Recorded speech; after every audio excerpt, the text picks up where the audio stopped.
C'est au pied de ta croix que je trouve le Rien que la vérité. L'émission qui vivifie et sauve vos âmes pour Dieu. blotti dans tes bras. Suivez désormais votre émission Rien que la vérité avec votre servante, l'évangéliste Virginie Seonou, tous les mercredis de 22h à 22h30 sur la RTDS. Bienvenue donc à ce rendez-vous. Dieu, nous disons merci. Tu nous as fait grâce encore spécialement. Et on a eu de ta part d'abondante grâce d'écouter ta parole cette nuit encore. Et le thème qui va retenir notre attention, c'est les sermons de Jésus à la montagne. Et nous verrons les paroles dites par Jésus sur la montagne.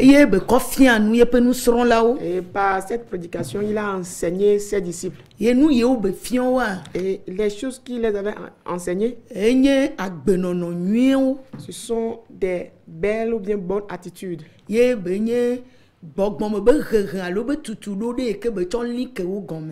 c'est une sorte de discipline spirituelle avec laquelle il les a affermis, il les a fondés.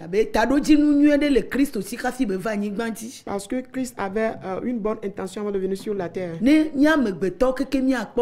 Afin que nous tous les hommes puissent avoir le salut. C'est la raison pour laquelle il est venu sur la terre. C'est pourquoi on peut constater que les hommes se sont réunis.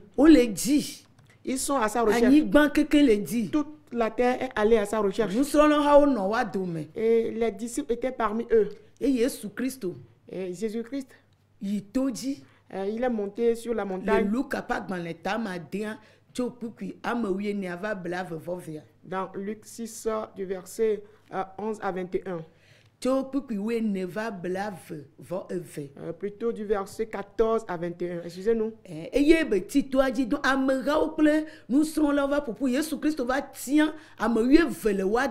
Et là, il y a une grande foule et parmi eux, Jésus a choisi 12 disciples. Mais tous qui étaient venus, ils étaient venus avec différentes intentions. Ils étaient venus avec leurs problèmes. Et certains étaient malades. D'autres sont menacés par des démons. D'autres ont les pensées troublées. D'autres disaient qu'ils sont toujours dans le célibat. D'autres disent qu'ils n'ont pas encore d'enfants. D'autres disent qu'ils sont sans emploi. D'autres disent qu'ils ne trouvent pas de quoi manger. Certains disent qu'ils se sont mariés mais ils ne réussissent pas. Qu'ils sont abandonnés. Ou bien ils ont des enfants qui n'arrivent pas à nourrir.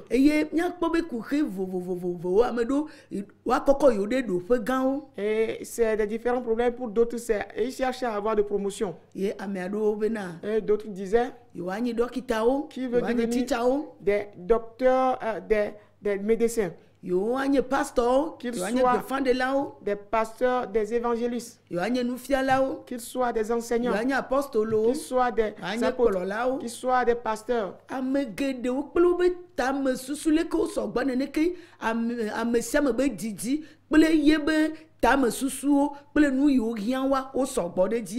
Aussi nombreux qu'ils soient, ainsi aussi les pensées avec leurs problèmes vont avec.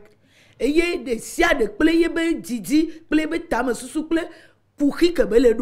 chacun avec son intention, avec son problème qu'il a.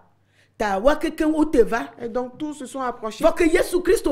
Mais quand Jésus les a vus, il sait qu'ils ont des problèmes. Il sait qu'ils sont dans le besoin. Du spirituel comme du physique. Et dans leur cœur, dans leurs intentions, dans leurs pensées, dans tout leur corps. Il sait qu'ils sont dans ce besoin. Mais quand nous revenons dans le livre de Matthieu, chapitre 5, à partir du verset 1,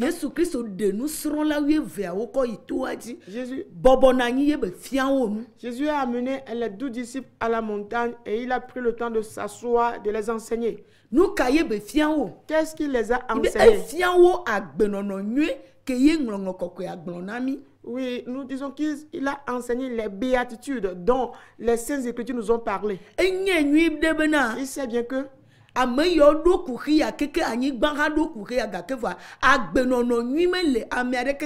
et il sait bien que tout le monde, toute la terre a des besoins, a des difficultés, a des problèmes, mais aucun parmi ces hommes n'a de bonne conduite.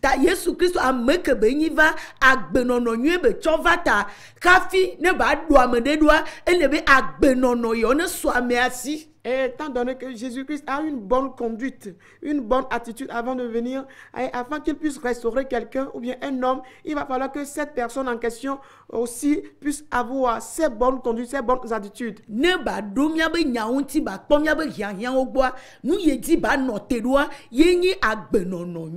Afin de répondre à nos besoins, de donner solution à nos problèmes, la chose sur laquelle se base, c'est quoi? C'est des bonnes attitudes. Et ces béatitudes,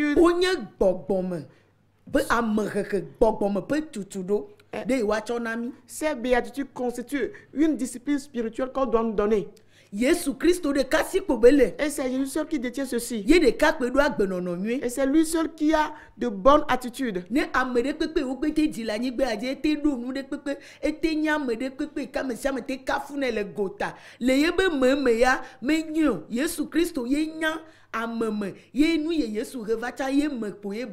Et il suffit que l'homme soit né sur la terre, quoi que soit ce qu'il possède, quoi que soit son apparence, quel que soit les éloges que les hommes lui donnent, c'est Jésus-Christ seul qui sait ce qui est au-dedans de la personne, ce que la personne est vraiment. Et donc ce qui peut être en nous.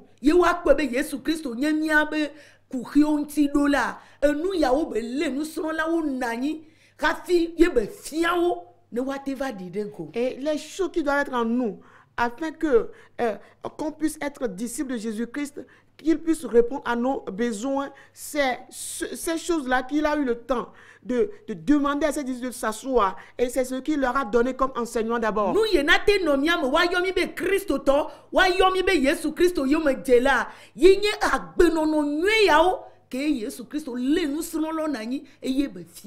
Et ce qui doit demeurer en nous, et qui pourra confirmer que nous sommes ceux qui suivent Jésus-Christ, nous sommes des disciples de Jésus-Christ, ce sont ces bonnes attitudes que Jésus-Christ a eu le temps d'enseigner à ses disciples.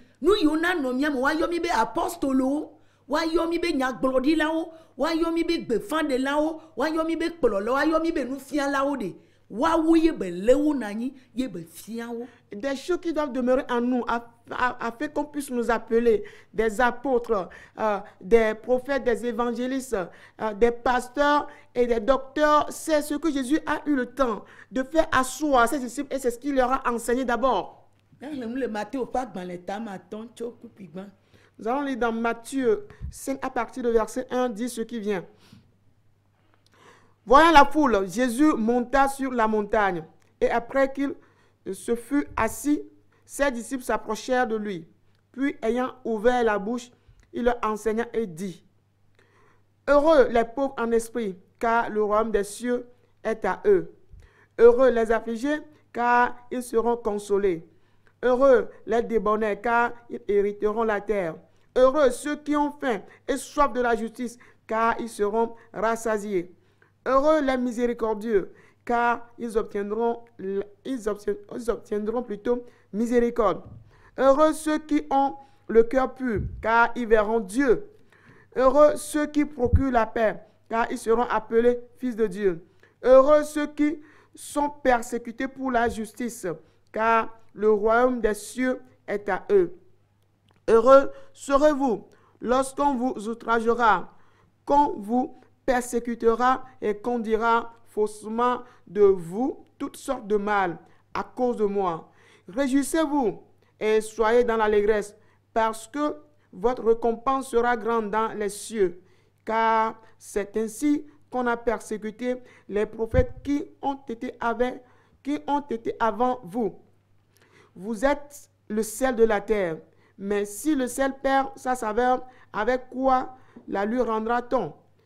Il ne sert plus à rien, il ne sert plus qu'à être jeté dehors et foulé aux pieds par les hommes. Vous êtes la lumière du monde. Une ville située sur une montagne ne peut être cachée. Et on n'allume pas une lampe pour la mettre sous le boisseau, mais on la met sur le chandelier et elle éclaire tous ceux qui sont dans la maison. Amen. Amen. Matthieu peut agbalin etamaton. Donc le nami tio kuki banva amewi aton alo amewi adien. Kuki ban globana kan esi. Opa ameha gedeola eliatola eye esi wo bobono anyila epe nu sronla o te va egbo eye wo kenu fianu o globana. Pupiton wa yira amesi o da hele gbogbome la elabe wa o to enye jipo fiarupe la mi. Amen. Amen. Obe Yesu ke yebe nu yebe fianu. Jésus ayant ouvert la bouche, il les a enseignés. Globena. Disons. Wa yira amesi o da hele gbogbome la elabe wo to enye jipo fiarupe la mi. Heureux les pauvres en esprit, car le royaume des cieux est à eux. Mie globe ke Yesu Christo pon amera. Nous avions dit quand Jésus a vu la foule, il n'a pas commencé par produire des miracles instantanément. Il n'a pas commencé par leur donner des prophéties. Il ne les fait pas venir devant et puis il a commencé par leur raconter n'importe quoi. Il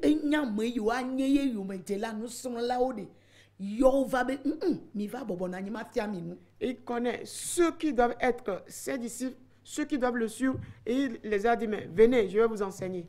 Il dit, heureux vous qui êtes pauvres en esprit. C'est à vous le royaume des cieux. Mais pourquoi Jésus, sachant qu'ils ont des problèmes, mais il n'a pas commencé par produire des miracles. Il sait que nous avons des problèmes avant de venir, mais il n'a pas commencé par faire des miracles. D'où est venu Jésus? Avec la mission qu'il lui a assignée. Est-ce qu'il veut mettre en l'homme? Est-ce qu'il a amené, il veut mettre en l'homme? C'est lui, notre bonne solution. La pauvreté spirituelle. Qu'est-ce que cela veut signifier? En premier lieu, le pauvre, c'est le misérable qui est dépourvu de tout. Et chaque jour, il est à la recherche des biens. Il veut acquérir quelque chose. Chaque fois, il n'a rien du tout. Millions. Ne wa redala ne yi ne cho 5,000 kove ne la meja di nde pele nkume ne meja ko ela kpo kakala ko nto chala nyawe. Par exemple, cette nuit, si quelqu'un a en possession des millions, il compte des millions, et qu'un pauvre se présente devant lui, et puis il lui donne, il lui offre 5,000 francs, il va même se moquer de lui, et même peut-être il va chasser ce pauvre-là de devant lui. Mais celui-là qui est pauvre, et il ne trouve même pas 25 francs. Mais quelqu'un d'autre, quelqu'un lui a offert cette nuit 1,000 francs, bien 2,000 francs cette nuit. Et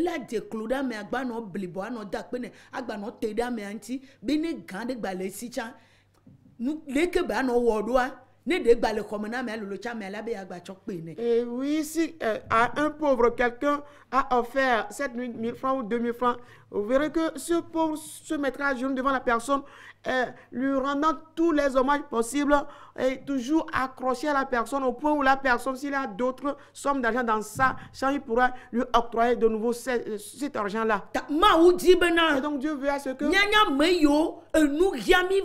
Mi sugbon mi te va voir de mi do la nya me yo na nye be na de mi da ke le gbogbo me be ameye ne va de que si no to be ni le gbogbo me ne mi da ke le gbogbo me mi ati ko gbogbo me be nu le gbo. Et donc Dieu voulait à ce que nous nous rendons compte de ce fait là que quoi, que nous sommes pauvres en esprit et que celui qui est là, qui est venu, Jésus qui est venu, c'est un riche en esprit et nous devons nous approcher toujours de lui, nous attacher fortement à lui toujours. Parce que dès qu'il est dit, dès qu'on prononce Tu es béni. La première des choses, là où la pensée de l'homme se dirige vers, c'est très loin. Et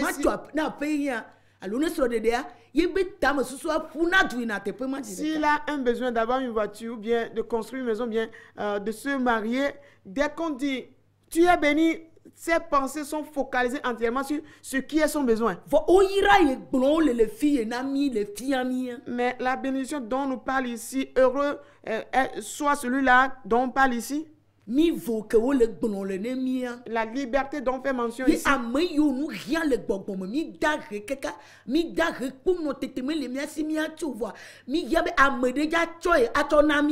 Et nous sommes pauvres en esprit, pauvres de telle enseigne que nous n'avons même pas 25 francs. Et ce 25 francs-là, cette pièce de 25 francs-là, c'est quelqu'un qui pourra nous l'octroyer. Et aussi longtemps qu'on ne trouve pas cette personne, nous ne pourrons pas vivre. Nous ne pourrons pas subsister. Et Dieu voudrait que nous ayons cette dépendance-là de lui. Nous devons exprimer cette dépendance totale de lui, que nous ne pourrons pas vivre de nous-mêmes sur cette terre. C'est ce que Jésus-Christ est en train d'enseigner à ses disciples. La raison pour laquelle, quand nous lisons dans Apocalypse 3, le verset 17, il dit là que nous nous disons que nous sommes riches, que nous n'avons besoin de rien, mais que lui, il est en train de nous dire dans le verset 18 que c'est lui le riche, que nous venions à lui afin d'acheter de lui et qu'on devienne riche.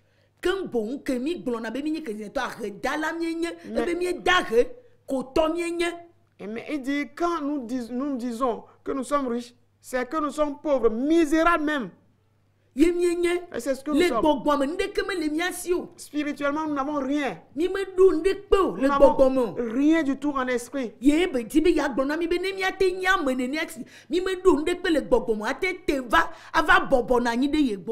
il veut nous informer de la sorte que nous soyons conscients que nous sommes vraiment pauvres, dépourvus de tout. Et si nous nous rendons compte de ce fait-là, alors nous allons nous approcher de lui, prendre place auprès de lui.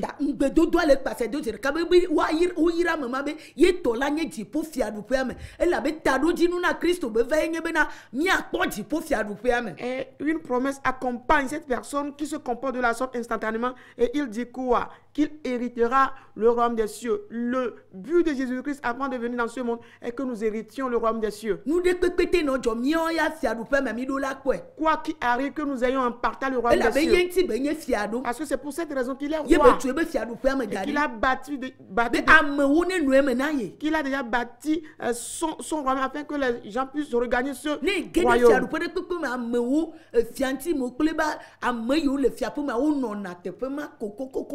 Oui, et quand tu rentres dans une maison royale, il y a toujours le roi avec autour de lui ses notables et des sujets.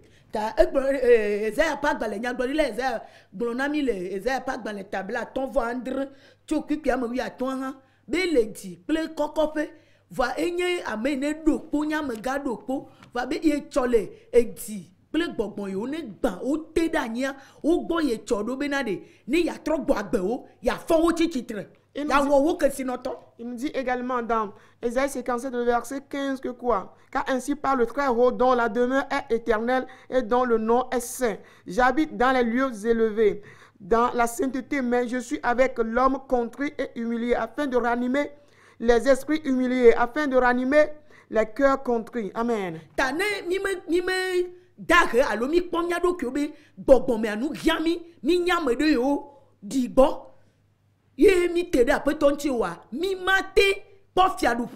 Et donc, si on ne se rend pas compte que nous sommes pauvres en esprit, si on ne se comporte pas vraiment authentiquement que quoi? Que nous sommes pauvres, que nous sommes dans le besoin, nous sommes des gens qui sont indigents, nous avons besoin de beaucoup de choses et que nous nous approchons du Seigneur de la sorte.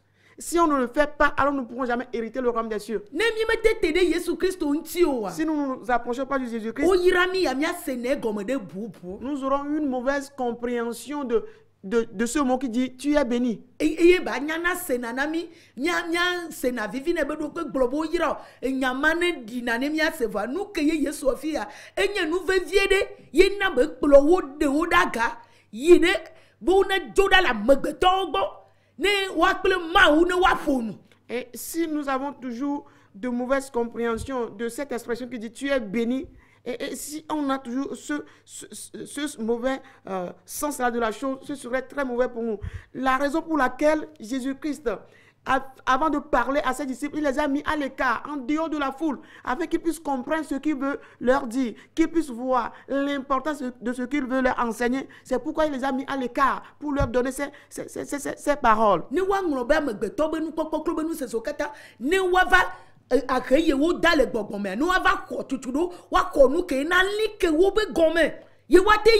Afin d'être libérés de la conception et de l'entendement des hommes, et qu'ils soient vraiment affranchis, débarrassés de tout ce qui est des hommes, afin qu'ils soient affermis, afin de pouvoir progresser. Disant à Dieu, et c'est seul lui qui existe qui pourra le faire. Que c'est Jésus seul qui est la solution. C'est Jésus seul. Aucun autre homme. Aucun homme ne pourra le faire. C'est Dieu seul. Si ce n'est pas le cas, alors tous ces hommes-là qui se sont rassemblés, ils auront leur solution à leur problème avant que Jésus ne vienne. Afin qu'on ne soit pas à l'œuvre pour nous-mêmes. Nous n'aurons pas une véritable solution pour ce que nous-mêmes nous allons entreprendre sans Dieu.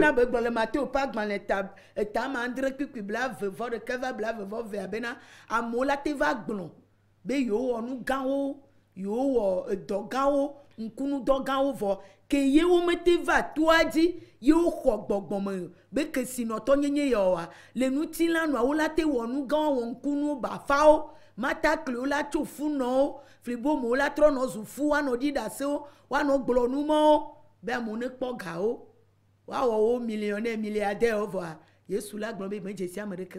La raison pour laquelle Jésus dit dans Matthieu 7, le verset 21 à 23 que quoi?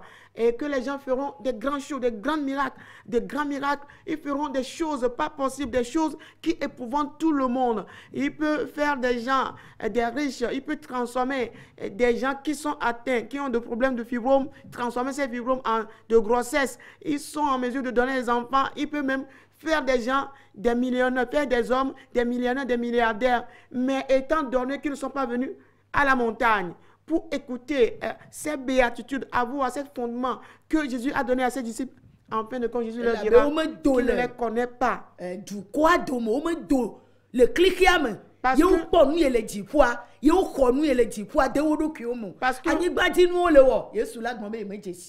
qu'ils ne se sont pas écartés du peuple, ils ne se sont pas éloignés des hommes, pour avoir les biens d'en haut, contempler les biens d'en haut là et les acquérir en eux-mêmes. Et c'est pourquoi Jésus leur dira qu'il ne les connaît pas, parce qu'ils n'ont pas de relation avec le ciel. Ils font que des choses de la terre. Et nous, Evelia, le deuxième point. Le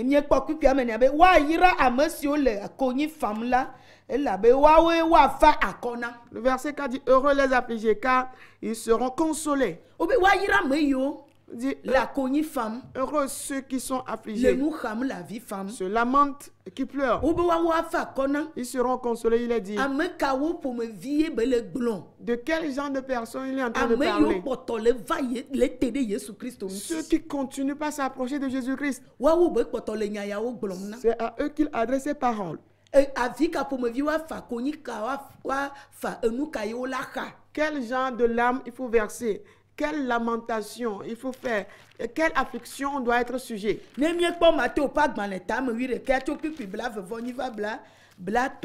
Eglonami be mi te va gbonye mi amesi o kata le agbagba jem eye agbale mi awumla eye nye la mana jujo mi chonye kokutila do mi adokwiji eye mi sonu cho gbonye la be nye do me fa eye me bobodo kwinye de anyi le jime eye mi akpo jujo na mi ape luvo la be ya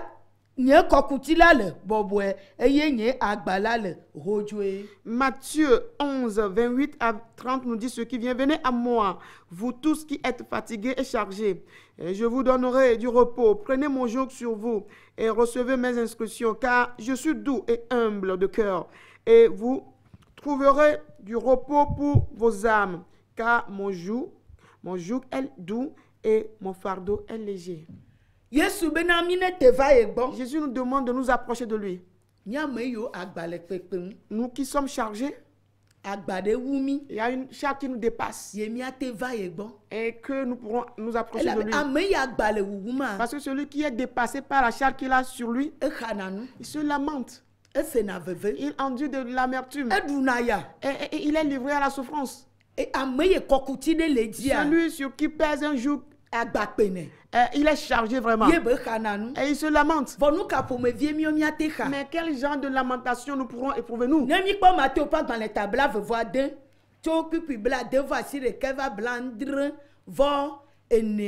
Quand nous lisons dans Matthieu 26, le verset 69 à 74, nous verrons là que et quand Jésus-Christ fut saisi, amené vers le grand sacrificateur Caïphe, Jésus avait dit quelque chose à Pierre. Et Jésus lui avait dit, il a dit à Pierre que avant que le coq ne chante, il va le renier 3 fois. Et c'est une vérité que Jésus lui avait adressée. Parce que c'est des enseignements véritables qu'il leur a donné à la montagne. Au moment où il ne les avait pas encore quittés.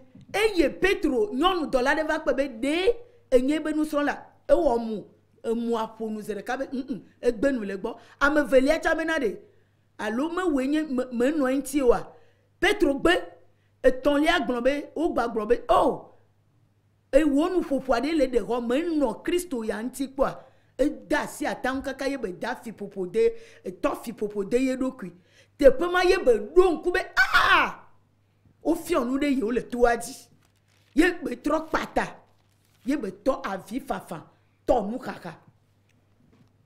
Il s'agit de la situation de Pierre, dont Jésus lui avait dit qu'il le reniera 3 fois avant que le coq ne chante. Et pour la situation, il y a une servante qui s'est présentée devant Pierre pour la première fois. Le visage que Pierre a présenté devant la servante prouve qu'il est en train de renier Jésus. Une deuxième personne, ce fut la même situation. Une troisième personne qui dit, mais de la façon dont tu te comportes, ton comportement et ton langage te dévoilent, te fait reconnaître que tu es l'un de ses compagnons. Et Pierre, de la même façon, il a commencé par lancer des imprécations, des malédictions sur lui-même qui ne connaît pas Jésus. Et quand le coq a chanté, alors Pierre s'est souvenu de ce que Jésus lui a dit à la montagne. Et il a reconnu qu'il est en erreur et il a commencé à verser de larmes. Et une lamentation qui pousse à la repentance.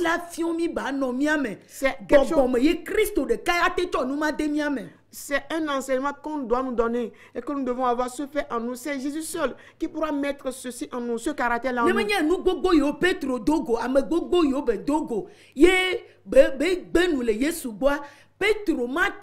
Avatro le petit movo e donc kubenu ya opele yeme enu ya mion ne wonde pepe chane be ya trocha yeme teja trojo le nu ya gboa Petro tro donc kwa gbenono e ye be wonu ka be tasi di me trotro dasi nu ka tasi avi fa femme. Et quoi que soit le nombre de personnes devant qui Pierre a renié Jésus-Christ, étant donné que cet enseignement est fondé en lui, basé en lui, et qu'est-ce qu'il s'est fait? Il a pris la décision. Et il sait qu'il ne peut pas se détourner de Jésus. Quoi qu'il arrive, il ne peut pas renier Jésus-Christ comme ça, il ne peut pas se détourner de Jésus-Christ. Il a commencé en même temps par se lamenter, il commence par à avoir de remords qui va le conduire à la repentance véritable.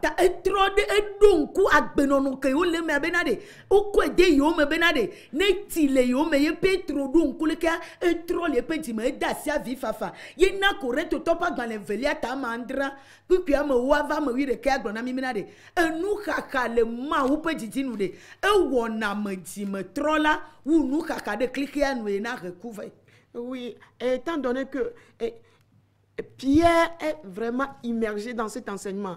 Et il se voit dans le cas qu'il ne peut pas se détourner de Jésus-Christ parce que l'enseignement est déjà en lui. Et ce qui l'a poussé à une sorte de tristesse qui le conduit à la repentance, comme 2 Corinthiens 7, le verset 10 à 11 nous dit que quoi? La tristesse selon Dieu produit une repentance dont on ne regrette jamais. Et ça pousse à une repentance qu'on ne regrette plus, mais ça ramène, avec cette repentance-là, ça pousse vers Dieu effectivement. Il a le salut instantanément. Il sait que ce qu'on lui a enseigné, il doit mettre en application. Cela est mis en lui afin qu'il puisse la mettre en application. Et donc ceux qui, les cœurs qui sont soumis au Seigneur, il leur demande de s'approcher de lui. Toutes ces choses constituent des charges qui pèsent lourd. Si on ne se répand pas, c'est une charge qui pèse lourd. Mais Jésus-Christ nous appelle que nous revenions à lui afin de nous décharger de ces choses, parce qu'il est venu pour ces causes. C'est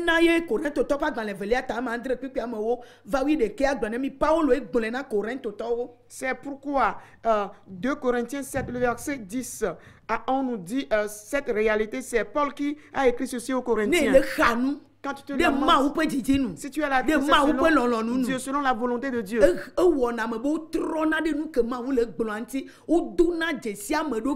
et cela pousse à reconnaître ce que Dieu est en train de dire, et on reconnaît son défaut, on reconnaît son erreur, et on le de nouveau. Et on a plus la crainte de lui, et on cherche Adama plus. Et on se consacre davantage. Et on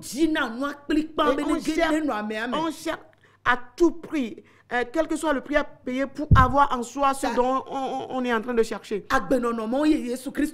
Et c'est de telle attitude que Jésus-Christ a amené afin que ces choses demeurent en nous. C'est ce qui est la bénédiction. Et donc si nous n'avons pas de telles choses en nous,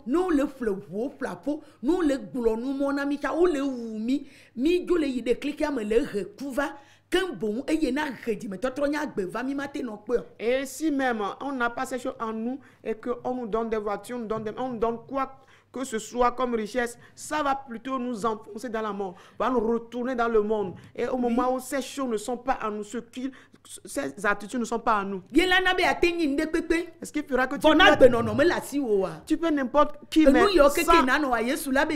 sans bonne conduite, tout ce que tu feras, Jésus dira qu'il ne te connaît pas. Et donc ces attitudes constituent un trésor qui doit demeurer en nous pour nous établir pour Christ. Et ces miracles resteront ici-bas, mais des choses avec lesquelles nous partirons. C'est pour ces choses que Jésus est venu. Tous ces bruits qu'on nous produit ici vont rester ici-bas.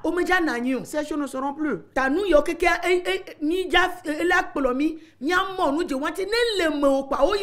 Et donc il va nous aider plutôt à avoir ces enseignements afin que dès que tu as ces choses en toi, alors tu es vraiment béni. On dit celui qui a de tels genres d'affliction certainement sera consolé. Parce que l'éternel Dieu est notre consolateur. Et les choses qui nous arrivent, aucun homme ne peut te consoler. L'homme ne fait que briser le cœur de son prochain. Il ne rend que de l'amertume à son prochain. Mais Dieu n'est pas là pour nous briser le cœur, nous jeter dans l'affliction, dans les amertumes, non. Mais il est venu plutôt que après une tristesse selon sa volonté, il nous console en fin de compte. Après, ça va pleurer selon sa volonté, il nous consolera. Et donc quiconque pleure spirituellement, la consolation spirituelle est destinée. Qui console l'âme spirituellement, la consolation est destinée à son âme spirituellement. Il y a une réponse, une solution à son âme spirituellement. Le salut est destiné à son âme spirituellement. Que le Seigneur nous bénisse. 8 jours après, rendez-vous encore ici. Rien que la vérité, présentée par l'Église, la main puissante de Dieu, avec votre servante, l'évangéliste Sewonou Virginie. Retrouvez ces enseignements sur le site web www.égliseMPD.org.